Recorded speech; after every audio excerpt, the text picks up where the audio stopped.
Well, hello guys. I guess welcome back to my channel. I wanted to record a video and talk about my pieces, and especially my last piece that we just recorded it a week ago, I guess. I really wanted to talk about this piece because I feel that we need a short explanation about what's going on in my composition era and what I'm exactly doing in composition. Life as a composer has the feeling that I always wanted, but I didn't know that this is the thing that I'm actually seeking in my life. And it feels so different. I'm so happy, so glad that I'm actually staying at this point in my life, because being a pianist wasn't the thing that I was looking for, and now I think that I'm a happier person and good news are coming up. So yes, let's talk about what's going on in my compositions and what was my last piece about. The first piece that I wrote was actually by 12-tone system, and it was a dodecaphonic for piano, flute and alto flute. I never had a chance to hear the live version of it, but I think just the Sibelius export works for that. My second piece, the Gallows, it has a very long story if I want to actually talk about it, but it was my first piece for a string orchestra, at least a large ensemble. It was for string orchestra, harp and percussion, and the optional instrument is ney, which is a woodwind instrument, and it's mostly common in Arabic music, Persian music, and I think we have it in Turkish music as well, but I'm not sure about it. The middle of the piece, actually it has a few climaxes, but the middle of the piece I'm using a microtone cluster for string instruments. Actually, the Passacaglia form gave me a very good space to use extended techniques, and I have this large space of long notes under the other notes with motion, and they're actually moving forward.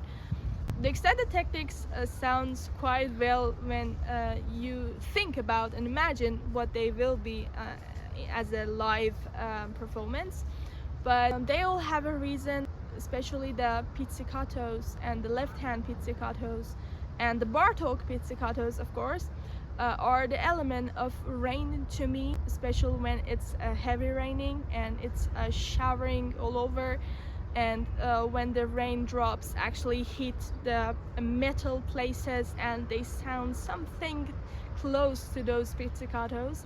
At last, after that cluster, we have very beautiful canon, and actually I think that shows the grief of that loss. We came to my last piece, Elegy for Shadowy Rainbow, an elegy for the composer. It's very hard to talk about it, but this piece is made from three main parts. Very difficult to discuss what's going on, but I got the main idea from the Shostakovich in his 8th quartet, the string quartet, where he uses notes of his name, DSCH, and he tell his life story and uses these notes all over his piece, and I just wanted to do something like that. Shostakovich believed that when he dies, there is nobody to write an elegy or requiem for his death, and he did it himself. And I also wanted to do the same thing, but in a different concept and with the help of contemporary music, of course, which is very better music to describe what we are actually feeling and what we will feel when something happens, something bad happens, a disaster happens, probably. You can see my name all over the first part of this piece. Actually, you can hear it after the second part and the third part as well. RSH.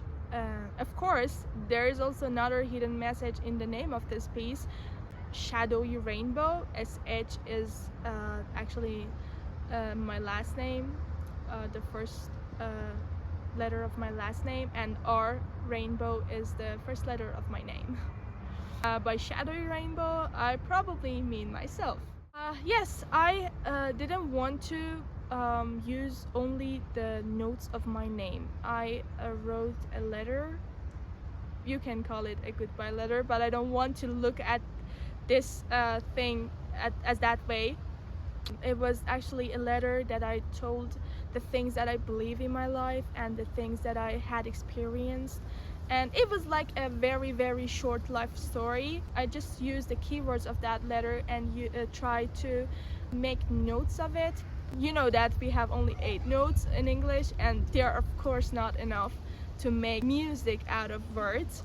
So I used in other languages. I used the Chinese, Japanese, and German. We also had the American notes A, B, C, D, and I also used the French notes Do, Re, Mi, Fa.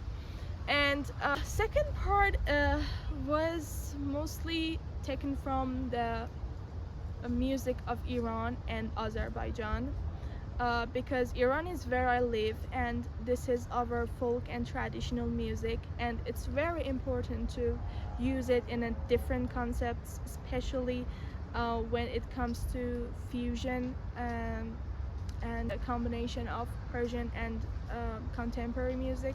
In the traditional music of Iran, which we call it the folk music, we have, of course, the traditional instruments, and they're mostly capable to play the microtones. Here we have a fixed system for the microtones. It's like our regular scales of Persian music, and it is actually very beautiful. It sounds very beautiful, and I really want it in my piece. So all those microtones in the second part of my piece belongs to the music of Iran, the Persian music, and some parts are also from the Azerbaijan music. And well, the last part, which is my favorite part, I always wanted to use graphical notations, and I think that it's very interesting when you give some space to the performer to use his own ideas about your piece. I know that the contemporary musicians all are full of technique, full of ideas, and they can help you the best with their experiences. Actually, I gave my mode to the performer, and he knows what notes he should use in my piece. And I also gave some graphical lines which actually shows the direction of where the melody or the notes can go. The performer can use extended techniques, he can use glissandos or multiphonics, and he can use his ideas in the piece, and of course with the rhythm that I gave to him. I think it's very interesting because every time that someone plays my piece, it will be different from another, and the last part is very exciting for the performance and of course for the composer itself. After that, about the very last part, I guess the best way to describe the end of the life is to use the breath. When you are struggling to live, when there is something inside you persisting to live, it's not a very happy ending. But we recorded this piece almost a week ago with one of the best oboists in Iran, dear Nazanin Ahmadzadeh, and I'm very grateful and honored to work with her. And I had the best experience practicing and working on the ideas that I had. It was the best record and the performance we could have on this piece. Hope you listen to the recorded version of this piece and enjoy it. Hopefully I will premiere more pieces in the future and try to keep up the composing thing, because this is my big passion. Thanks for the listening, guys. See you later.